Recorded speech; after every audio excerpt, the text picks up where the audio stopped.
Hi friends, இன்றைக்கி நம்ம எங்கே வந்திருக்கோன்னு பார்த்தீங்கன்னா செவல்பட்டி புனித அந்தோணியார் திருத்தலம் வந்திருக்கோம்.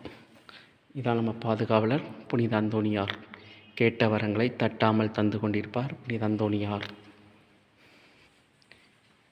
300 ஆண்டுகள் பழமையான சிற்பம் மேலே இருக்கு பார்த்தீங்களா?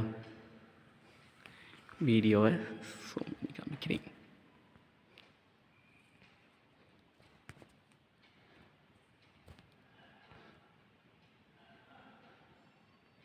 பழமையான சிற்பம் 300 ஆண்டுகளை கடந்தும் கம்பீரமாக காட்சியளிக்கும் மரத்தினால் ஆன பிடம்.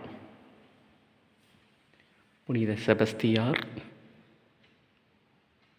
மரியன்னை, கேட்ட வரங்கள் தர அந்தோணியார், உலக இரட்சகர், சூசையப்பர், மிக்கேல் அதிதூதர், லூர்தன்னை நமது ஆலயத்தில் காட்சியளிக்கிறார்கள். இத்தனை புனிதர்களும் ஆலயத்தை சுற்றி பார்க்கலாம் பாருங்கள். இந்த ஆலயம் பாருங்கள், பில்லி சூனிய கட்டுகள் அனைத்தையும் உடைத்தெறிந்துவிடும் கேட்ட வரங்களை தரும் புனித அந்தோணியார். நம்புங்கள், ஜெபியுங்கள், நல்லது நடக்கும். இந்த வீடியோ பிடிச்சா லைக் பண்ணுங்கள், ஷேர் பண்ணுங்கள், ஃபாலோ பண்ணுங்கள்.